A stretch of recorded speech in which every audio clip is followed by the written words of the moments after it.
Park Taiho sat alone in the cockpit of his small salvage ship, the Quiet Dawn. He was eating cold noodles from a metal container when the alarm started beeping. The sound surprised him. He was in a dead zone, a place between star systems where no ships traveled. There was nothing here except rocks and darkness. He put down his food and looked at the screen. The signal was weak, barely there, like a whisper in a storm. It came from somewhere inside the asteroid field ahead. Taiho frowned. No one should be out here. This place was empty. The charts showed nothing for light years in every direction. He could ignore it. That would be the smart thing to do. The signal could be a trap. Pirates sometimes use fake distress calls to catch stupid pilots. Taiho had survived 8 years in deep space by not being stupid. But the signal kept beeping. Weak and desperate, Taiho swore quietly and changed his course. He told himself it was because there might be valuable salvage. He almost believed it. The asteroid field was dangerous. Rocks the size of buildings tumbled slowly through the void. Taiho flew carefully, his hands steady on the controls. The Quiet Dawn was old but reliable. He had rebuilt her 3 times with his own hands. She responded to his touch like a living thing. The signal grew stronger. Then he saw the ship. It was Valari. Taiho recognized the design immediately. The smooth curves, the silver metal, the elegant shape that looked more like art than engineering. The Valari were one of the oldest species in the galaxy. They had been traveling between stars when humans still lived in caves. They were beautiful, powerful, and they hated humans with a cold passion that had lasted for centuries. The ship was broken.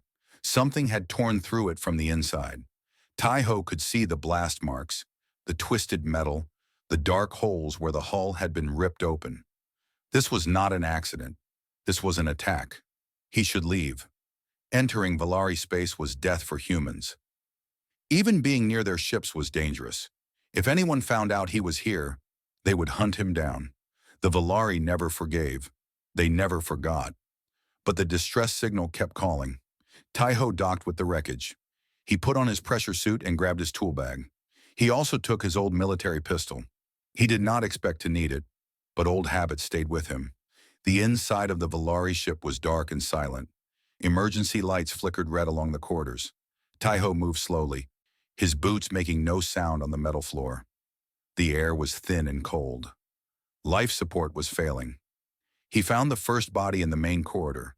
A Valari male, tall and thin, with pale blue skin and silver hair. He wore the uniform of a ship officer. His eyes were open, staring at nothing. The explosion had killed him instantly. There were more bodies. Taiho counted 12 as he moved through the ship. All dead, all killed by the same internal blast. Someone had planted a bomb on this vessel. Someone had wanted everyone on board to die. He almost missed her.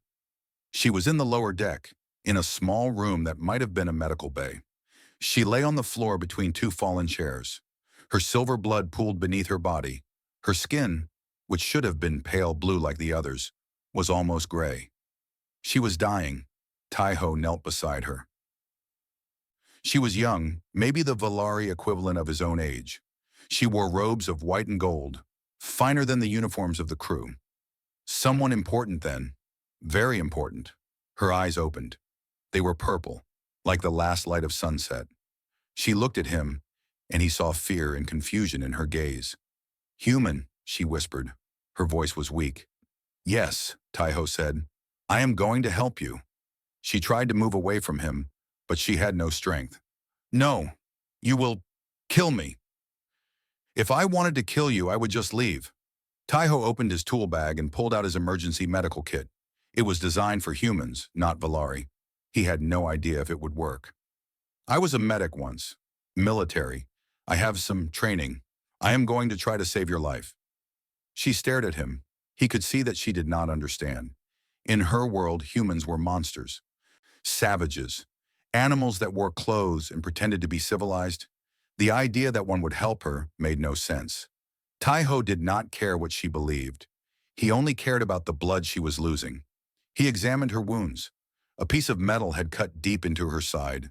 The bleeding was severe. Her biology was different from his, but blood was blood. Loss meant death. He needed to stop it. He worked quickly. He cleaned the wound with antiseptic that might help or might harm her. He did not know. He used his surgical tools to remove the metal fragment. She cried out in pain, a sound that hurt him to hear. He applied pressure, then bandages, then more pressure. He injected her with a general antibiotic and hoped her body would not reject it.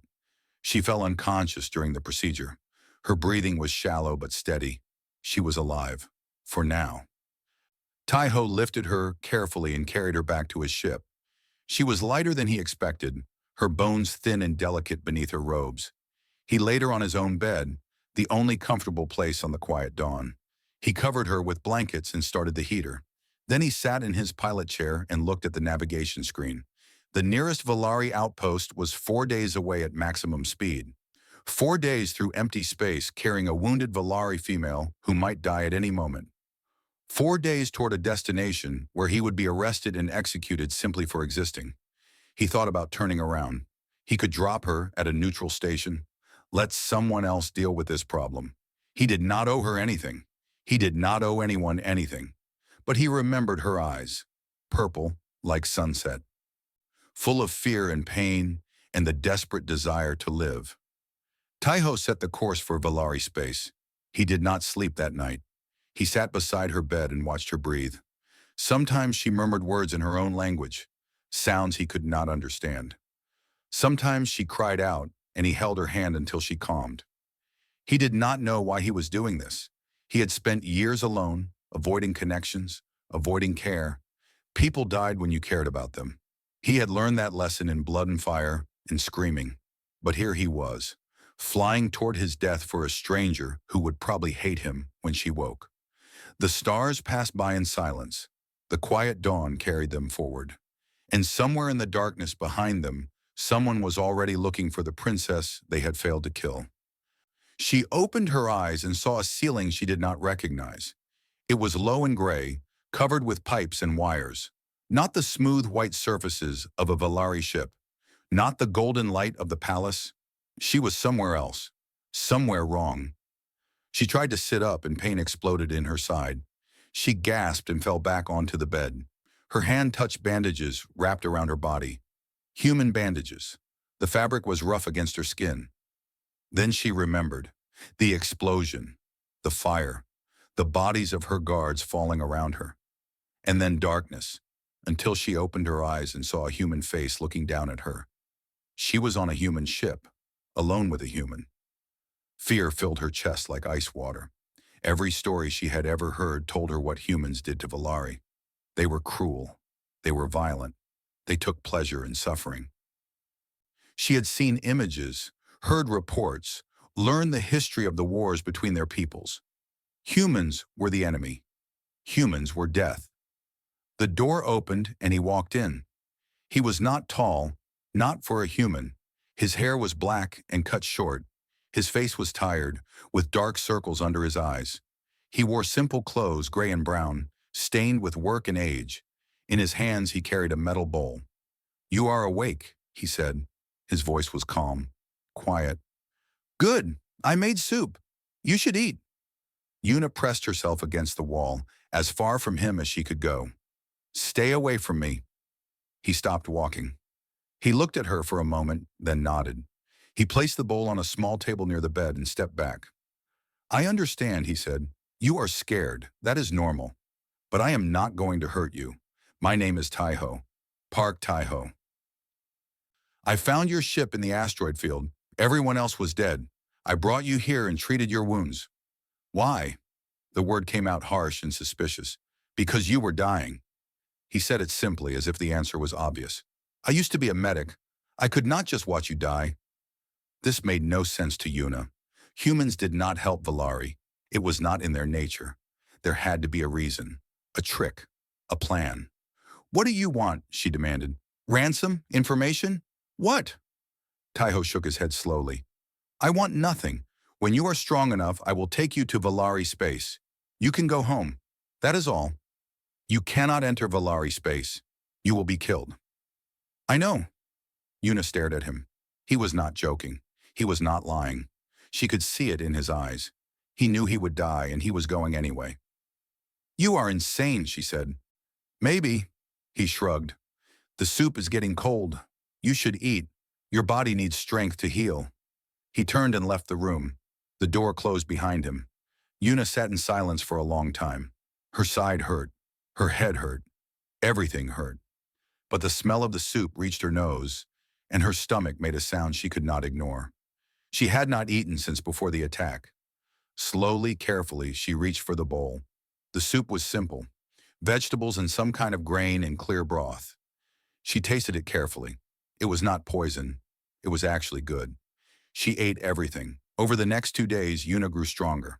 Taiho brought her food 3 times a day. He checked her bandages and changed them when needed. He never touched her without asking permission first. He never raised his voice. He never looked at her with anything but calm patience. She began to watch him. She had nothing else to do on this small, ugly ship. She watched how he moved, how he worked, how he lived. He spent most of his time in the cockpit, flying the ship and checking systems. Sometimes he read from a small screen. Sometimes he exercised in the narrow corridor, doing movements that looked like combat training. He was alone. She realized this on the second day.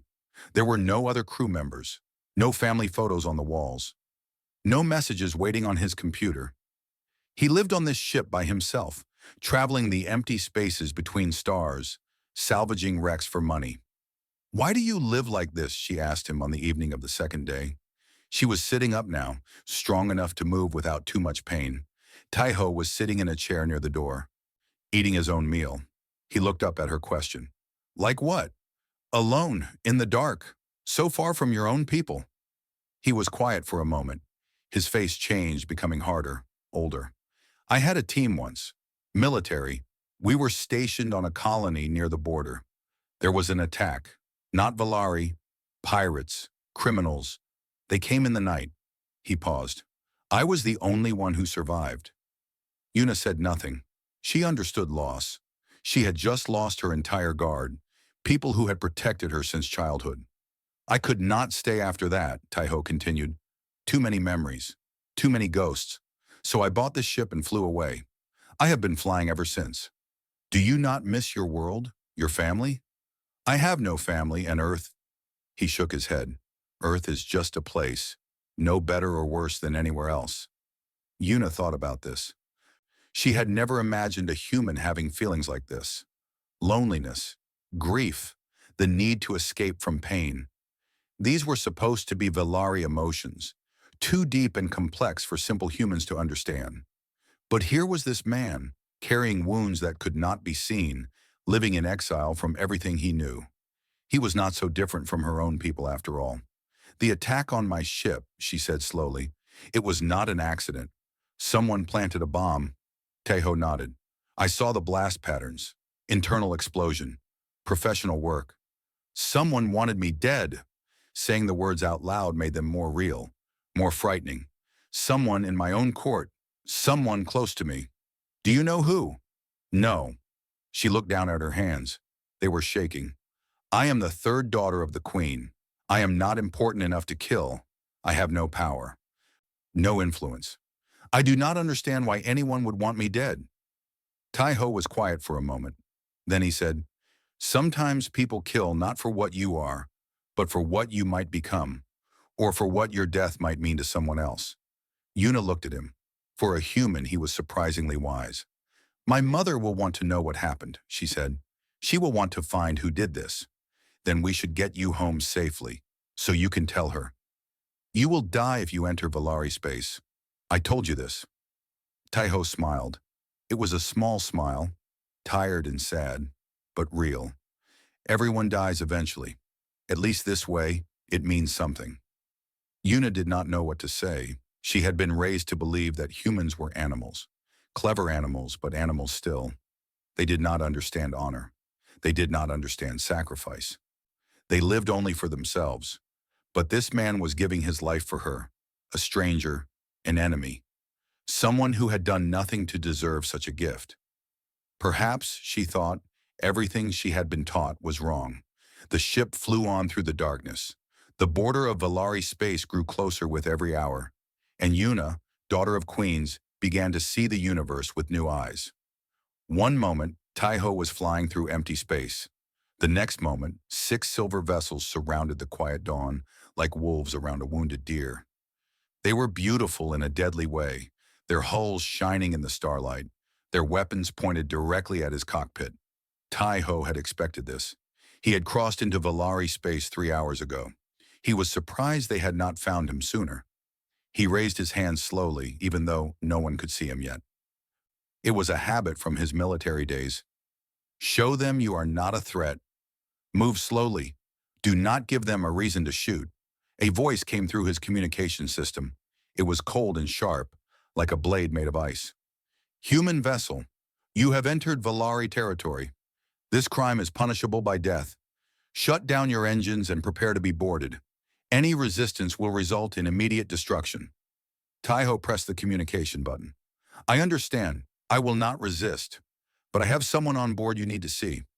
We have no interest in your cargo, human. She is not cargo. She is Princess Yuna, third daughter of Queen Suman. She is wounded, but alive. There was silence, long, heavy silence. Tai-Ho waited, his hand still raised. Then a different voice came through, a female voice, hard with authority. This is High Commander Ji Woo of the Valari fleet. What you say is impossible. Princess Yuna died 4 days ago in a pirate attack. Her funeral was held yesterday. If this is some kind of trick, human, you will suffer greatly before you die. Tai-Ho took a slow breath. It is not a trick. Her ship was attacked in the dead zone near Sector 7. I found her among the wreckage. I treated her wounds and brought her here.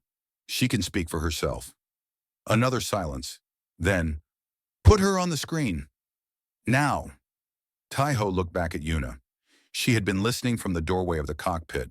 She was still weak, still pale, but she stood straight and proud. She nodded at him and moved forward to stand in front of the communication screen. The image flickered to life. On the other side was a Valari female with dark blue skin and eyes like frozen stars. She wore the white armor of the military, decorated with medals and symbols of rank. High Commander Jiwoo, one of the most powerful soldiers in the entire empire. When Jiwoo saw Yuna, her face changed. The cold mask cracked. Shock, disbelief, and something like fear passed through her eyes. Princess, she breathed, you are alive. I am alive, Yuna said.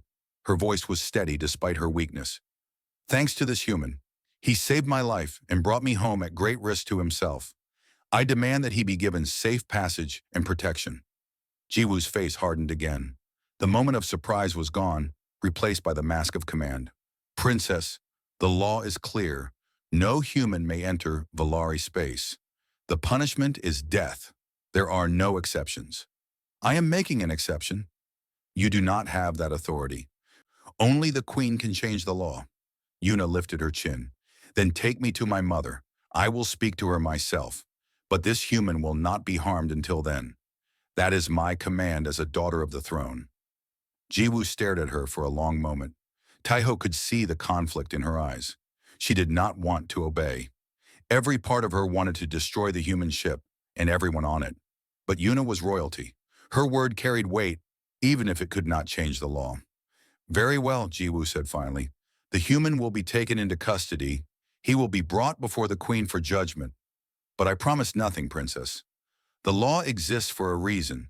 Your mother will not bend it for a human, no matter what he has done. The communication ended. The screen went dark.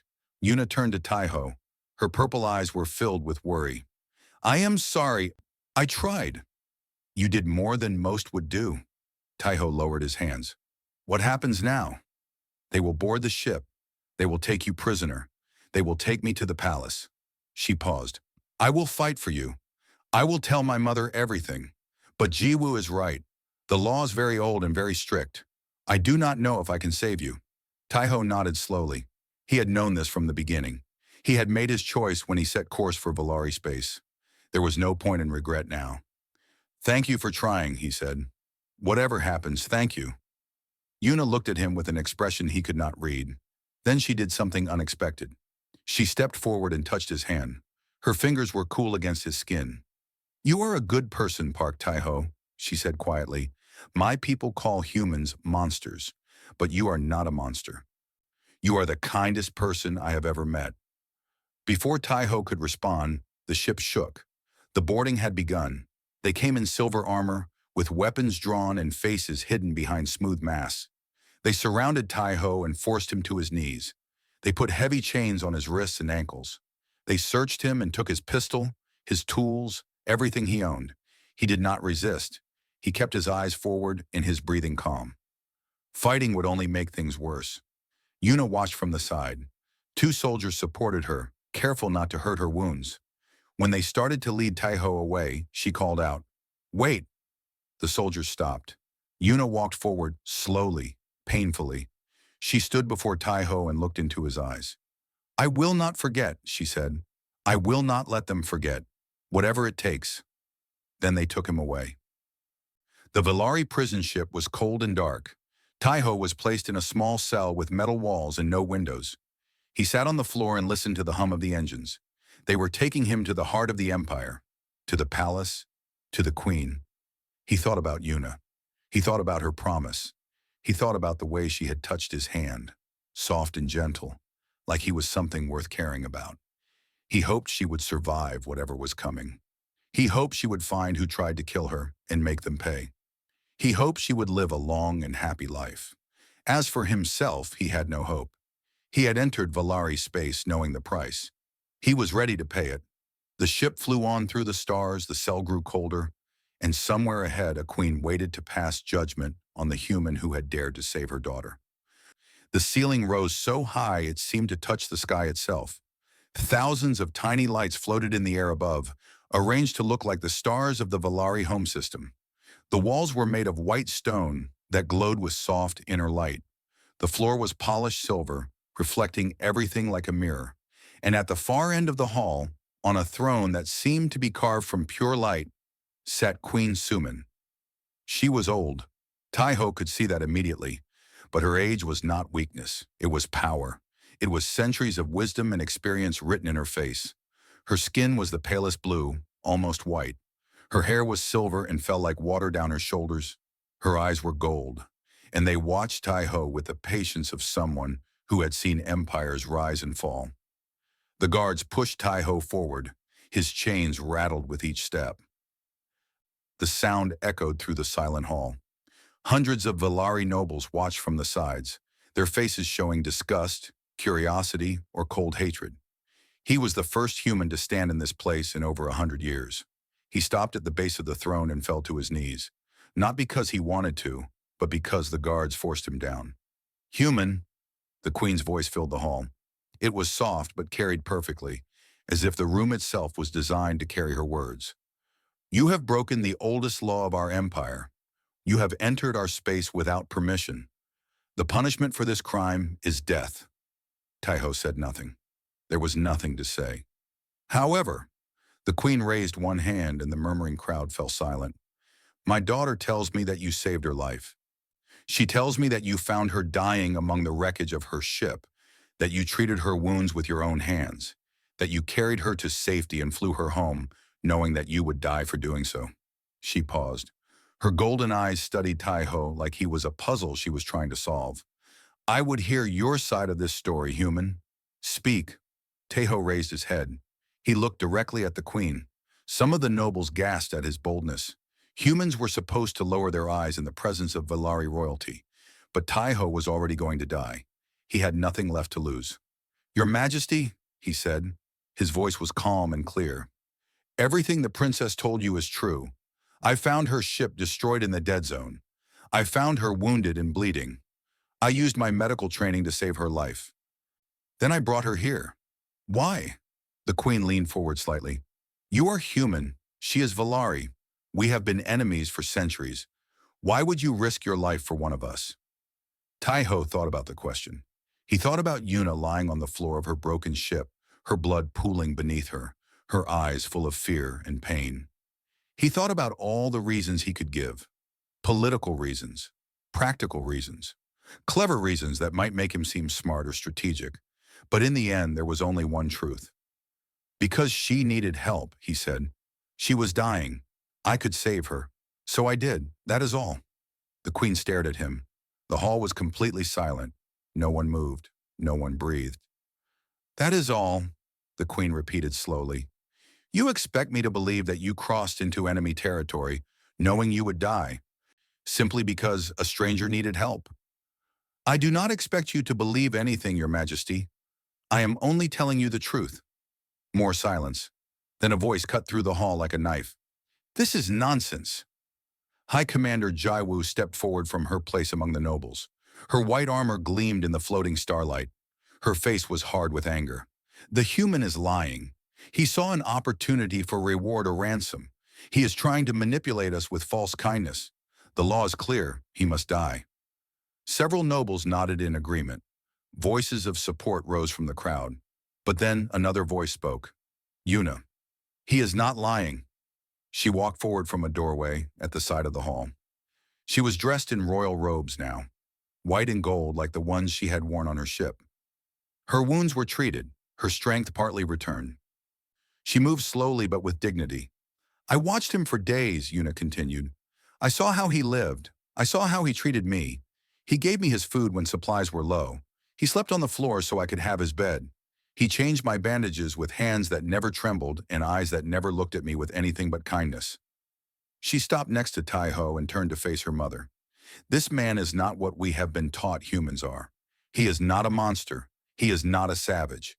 He is a good person who saved my life because he could not watch a stranger die. If we kill him for that, then we are the monsters, not him. The hall erupted in noise. Nobles shouted in anger and confusion. Jiwu stepped forward again, her hand on her weapon. Princess, you forget yourself. The law exists to protect us. If we make exceptions for one human, others will follow. They will see us as weak. Enough. The queen's voice was not loud, but it silenced everyone instantly. She rose from her throne. The floating stars seemed to move with her, gathering around her like a crown of light. The law is sacred, she said.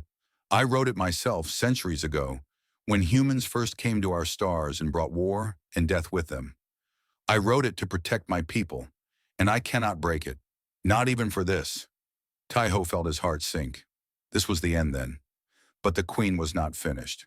However, there is another law, older even than the ban on humans, a law from the first days of our empire, when honor was everything and debt was sacred. She descended the steps of her throne, moving toward Tai-Ho with slow, measured steps. The nobles parted before her like water. The debt of blood, she said. When one person saves another's life, a bond is created that cannot be broken.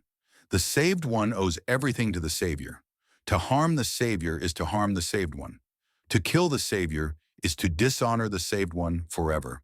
She stopped directly in front of Tai-Ho. He could feel the power radiating from her, ancient and vast. My daughter owes you her life, human. If I kill you, I dishonor her, and I will not dishonor my child. She raised her voice so all could hear. I cannot pardon this human. The law forbids it, but I invoke the debt of blood. His death is prohibited. He will live, bound to the princess's household, under her protection.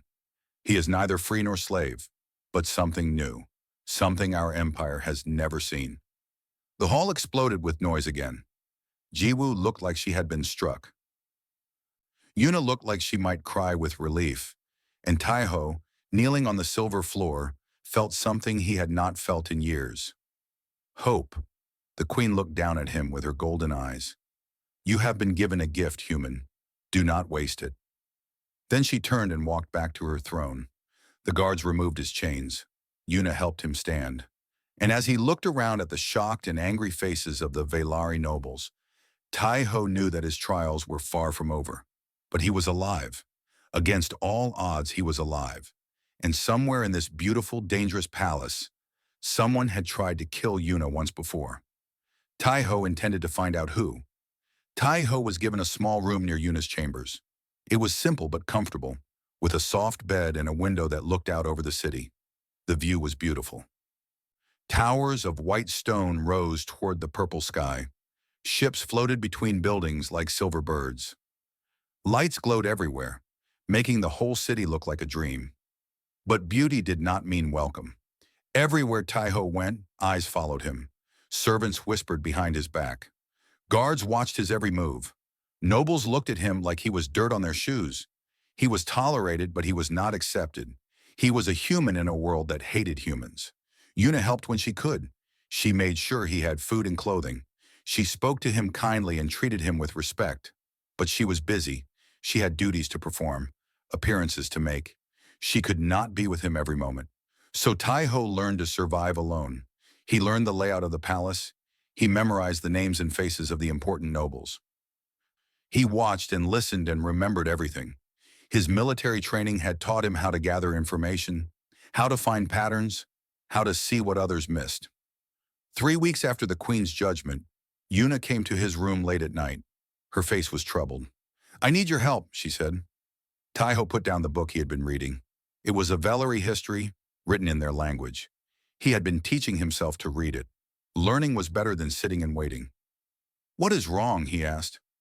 Yuna sat down on a chair across from him. She looked tired. The past weeks had been hard on her too. The news of her survival had caused chaos in the court. Some celebrated, others seemed disappointed. "The official investigation into my attack has been closed," she said. "They blamed human pirates. They said a human ship attacked us in the dead zone and destroyed my transport." Tai-Ho frowned. "That is not what happened." "I know. I was there. But when I tried to argue, they showed me evidence. Ship fragments with human markings. Communication records showing human signals in the area." She shook her head. "It is all fake. I am sure of it.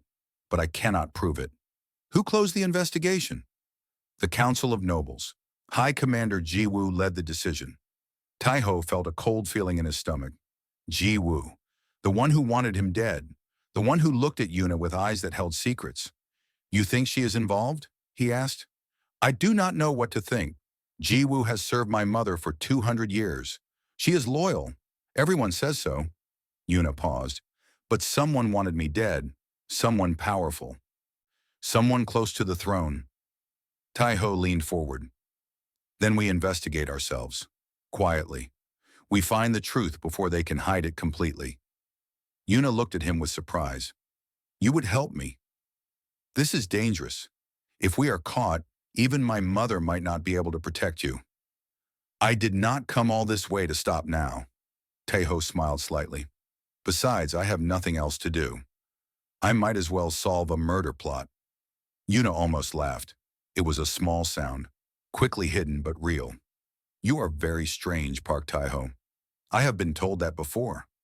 They began that night. Tai-Ho's first observation was simple. The explosion on Yuna's ship had come from inside. He had seen the blast patterns himself. But human pirates attacking from outside could not cause that kind of damage. Someone on the ship had planted a bomb. This meant a traitor. Someone in Yuna's own crew had betrayed her. But all the crew were dead, killed in the explosion they had helped create. That seemed wasteful. Why would the conspirators kill their own agent? Unless the agent did not know they would die. Unless they were lied to. Tai-Ho shared this thought with Yuna. She agreed. They decided to investigate the crew. It was hard work. Tai-Ho had no authority to access records. He was just a human, less than nothing in Velaryi society. So he used other methods. He talked to servants who had no reason to fear him. He bribed guards with small favors. He listened at doors and read documents that were carelessly left behind. Slowly, a picture began to form. One of Yuna's guards, a young male named Bora, had been acting strangely before the trip.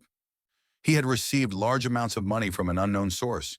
He had met with someone in secret 3 times in the week before they left, and he had volunteered for the mission, even though it was not his scheduled rotation.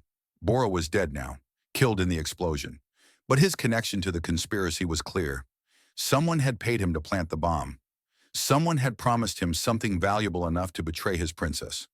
The next question was, who paid him? Yuna used her royal access to trace the money.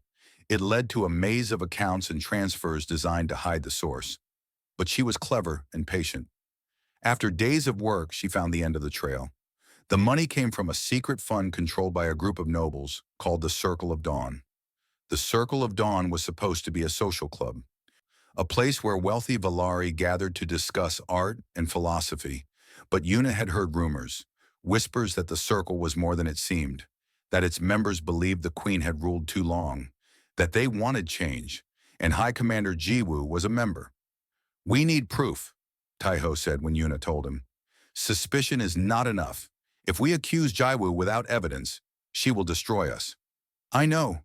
Yuna paced back and forth in her room. "But how do we get proof? The circle is secretive. They meet in private. They trust no one outside their group." Taiho thought for a moment. Then an idea came to him. "They trust no one," he said. "But they also do not see me as a threat. I am just a human, a pet, an animal that follows you around.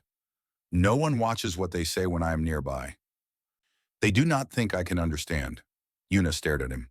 "You want to spy on them?" "I want to listen, watch, find the weak point." He stood up. "Every conspiracy has someone who is afraid, someone who did not want things to go this far. Find that person, and you find your proof." It was dangerous. If they caught him, they would kill him and blame his death on an accident. But Taiho had survived worse, and Yuna needed help. She needed him. Over the next few weeks, Taiho became a shadow. He moved through the palace like a ghost, always in the background, never noticed. He listened to conversations between nobles. He watched their meetings from hidden places. He learned their names, their fears, their secrets. And finally, he found the weak point, a young noble named Hiran, a minor member of the circle, nervous and scared. She had joined for the politics but had not expected assassination. She flinched whenever someone mentioned Yuna. She could not sleep at night. Taiho found her alone in a garden one evening. He approached carefully, hands visible, voice gentle. "You did not want her to die," he said. "I can see it in your eyes. You joined for the ideas, not the murder. But now you are trapped. You cannot speak out without being killed yourself." Hiran stared at him with wide, frightened eyes. "How do you know? You're just a human." "Humans watch. Humans learn." Taiho stepped closer. "I can help you. The princess can protect you. But you have to tell us the truth. All of it." Hiran looked at him for a long moment. Tears formed in her eyes. Then slowly she began to talk. She told him everything. The Circle of Dawn was not just a group of unhappy nobles. It was a revolution waiting to happen. For decades, they had been gathering power, placing their members in important positions, waiting for the right moment to strike. High Commander Jiwoo was their leader. She believed the queen had grown weak, too soft on other species, too willing to negotiate instead of conquer. The empire, she said, needed strong leadership, military leadership, her leadership. The attack on Yuna was just the beginning. Hiran explained everything through her tears. The plan was to kill all three of the queen's daughters over time, make it look like accidents or attacks by enemies. Leave the queen alone and heartbroken. Then when she was weak, Jiwoo would make her move.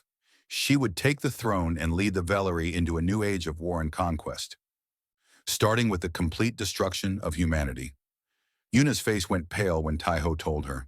They were in her chambers late at night, with guards she trusted watching the door. "War with humanity," she whispered.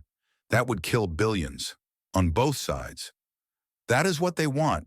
Jiwoo believes war will make the empire strong. She does not care how many die."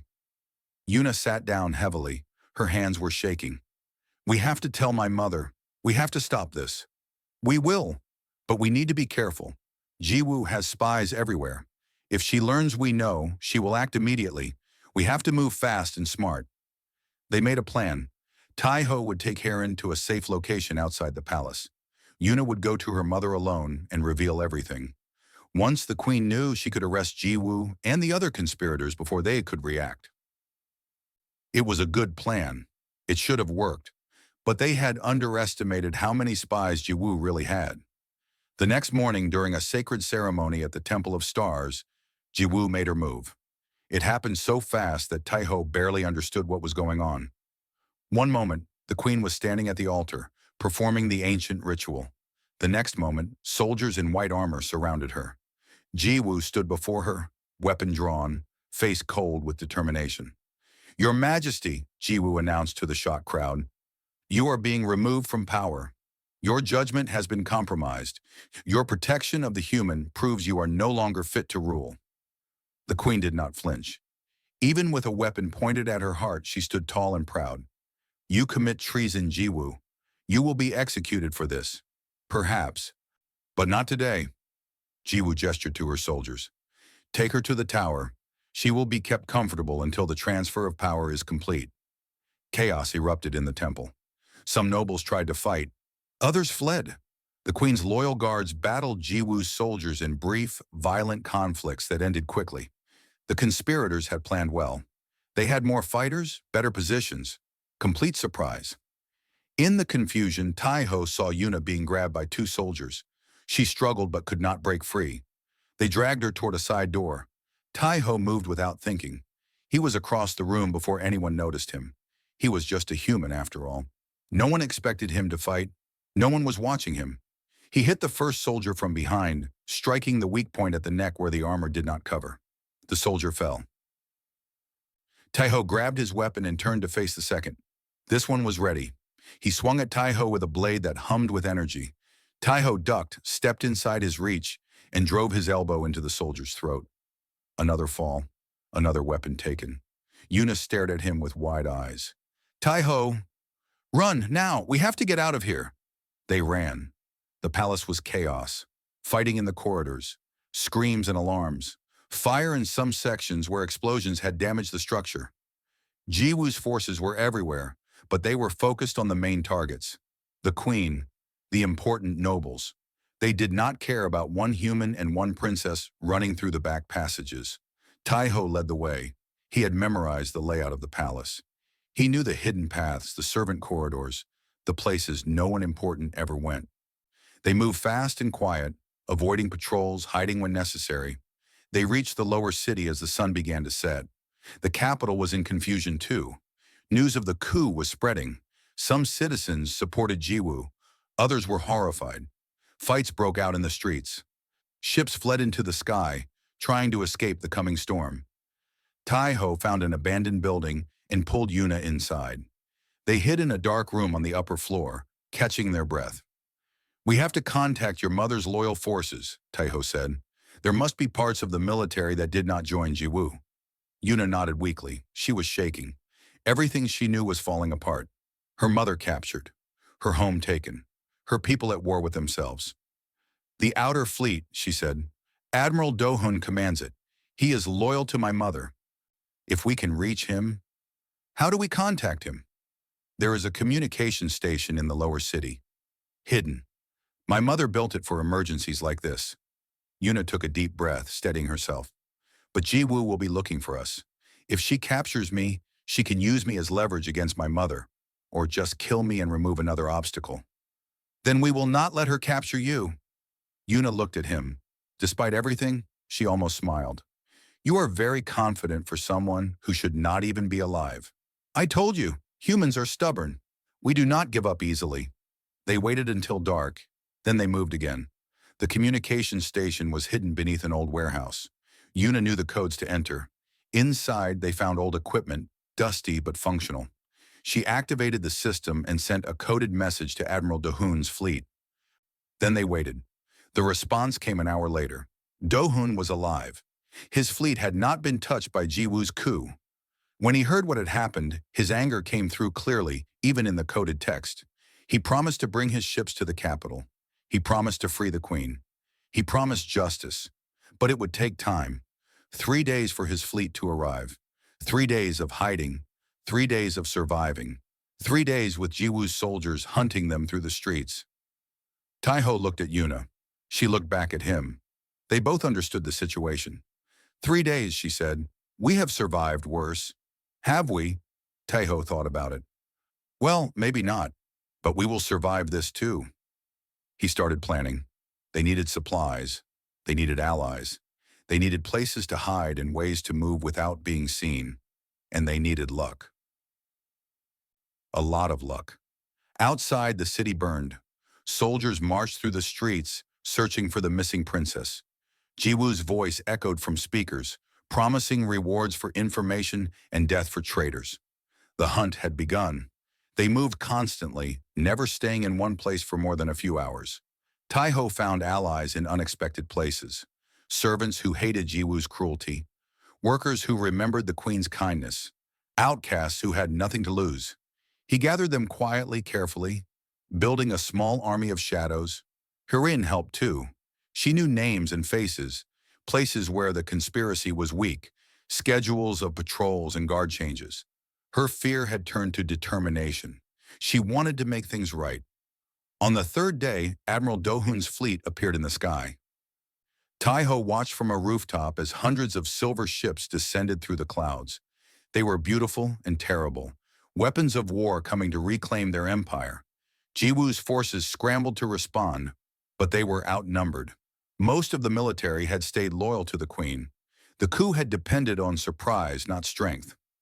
Now the surprise was over, but Jiwu was not finished.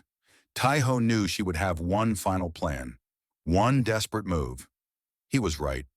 The message came through every communication system in the city. Jiwu's face appeared on screens and speakers everywhere. She stood in the throne room of the palace, the queen kneeling before her with a blade at her throat. "Admiral Dohun," Jiwu said coldly, "if your ships attack, the queen dies. If your soldiers enter the palace, the queen dies. Surrender now, and she will be allowed to live in exile. Refuse, and you will watch your monarch bleed on the floor of her own throne room." The admiral's response was silence. The fleet held position. No one moved. Taiho turned to Yuna. "She is in the throne room. That is where we need to go. The palace is full of her soldiers. We cannot fight through them all. We do not need to fight them all.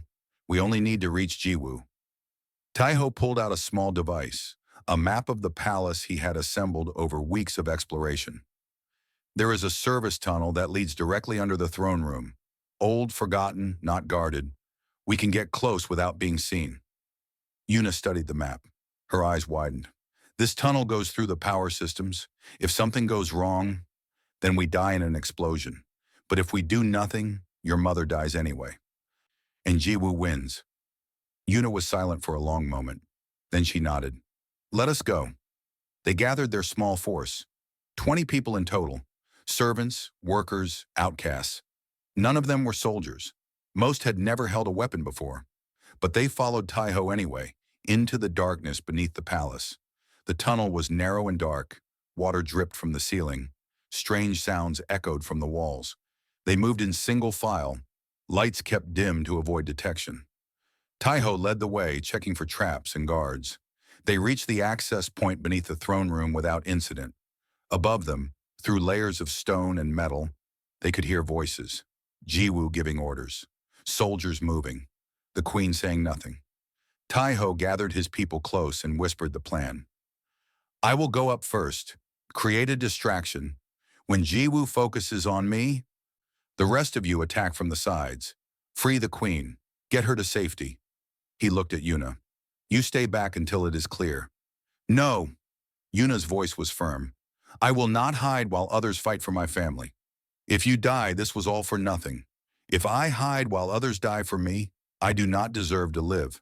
Taiho wanted to argue, but he saw the determination in her eyes, the same determination he had seen when she stood before her mother and demanded his life be spared. She was not going to back down. "Fine," he said. "Stay close to me. Do not die." "The same to you."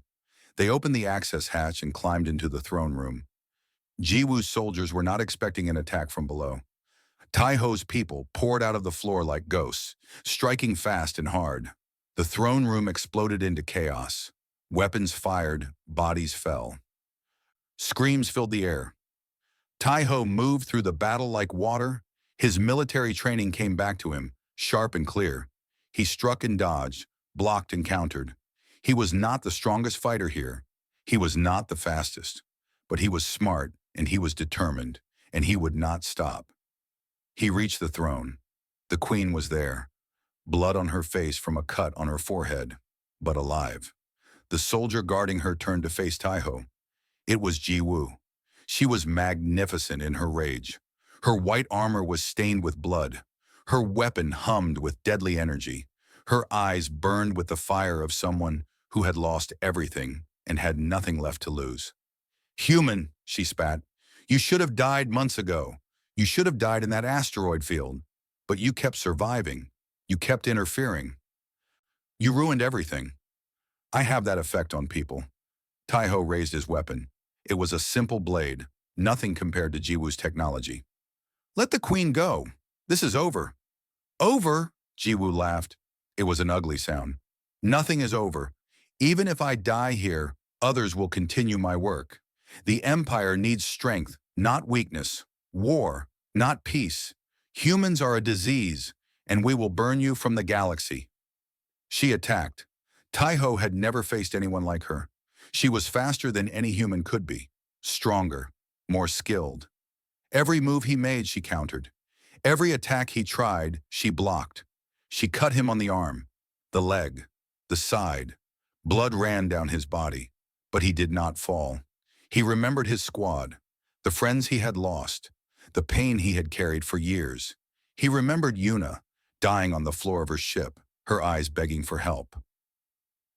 He remembered every person who had told him humans were nothing. Weak, inferior. Animals. He was not going to prove them right. Jiwoo stabbed at his heart. He stepped to the side at the last moment, letting the blade pass by his chest. He grabbed her arm with both hands. He twisted. He heard something break. She screamed and dropped her weapon. Taiho did not give her time to recover. He struck her once, twice, 3 times. He hit the joints of her armor where it was weakest. He hit the places that hurt the most. He fought dirty and desperate and ugly, the way humans had always fought when they were outmatched. Jiwoo fell to her knees. Taiho picked up her weapon and held it to her throat. Yield, he said. His voice was hoarse. He could barely stand. Blood dripped from a dozen wounds. Yield and live, or die here. Your choice. Jiwoo looked up at him. Hate filled her eyes. For a moment he thought she would choose death. Then something broke inside her. The fire went out. She lowered her head. I yield, she whispered. The battle ended. Jiwoo's soldiers surrendered when they saw their leader defeated. Admiral Do-hoon's forces entered the palace and took control. The queen was freed. The conspirators were arrested. It was over. Taiho collapsed against a pillar and slid to the ground. His body was done. He had nothing left. Yuna rushed to his side, her face pale with worry. Taiho, Taiho, stay awake. The healers are coming. He smiled weakly. I am fine, just tired. You are bleeding everywhere. That happens when you fight someone 200 years older than you. He coughed. It hurt. Did we win? We won. Tears ran down Yuna's face. You won. You saved my mother. You saved everyone. Good, that is good. He closed his eyes. Everything faded to darkness. When he woke, he was in a soft bed in a room filled with light. Yuna sat beside him, holding his hand. The queen stood near the window, looking out at the city. He is awake, Yuna said. The queen turned. She walked to the bed and looked down at Taiho with her ancient golden eyes. You continue to surprise me, human, she said. I did not think your kind capable of such courage, such loyalty, such honor. Taiho tried to sit up. Pain reminded him that was a bad idea. I am not special, Your Majesty. Most humans would have done the same. Perhaps that is what I have failed to understand about your species. She was quiet for a moment. The ban on humans entering Valari space will remain. I cannot change centuries of law in a day, but I am creating a new law. Humans may petition for entry to be judged as individuals rather than condemned as a species. Taiho stared at her. That is a big change. It is a small crack in a very large wall, but cracks spread. The queen almost smiled. You have taught me that. She left the room. Yuna stayed. Will you go home now? She asked. Back to human space? Taiho thought about it. He thought about the quiet dawn, probably still sitting in some Valari impound somewhere. He thought about the empty spaces between stars where he had spent so many years alone. Then he looked at Yuna, at her purple eyes, her silver hair, her face that had become so familiar. I think I will stay a while longer, he said. Someone needs to keep saving you. She laughed.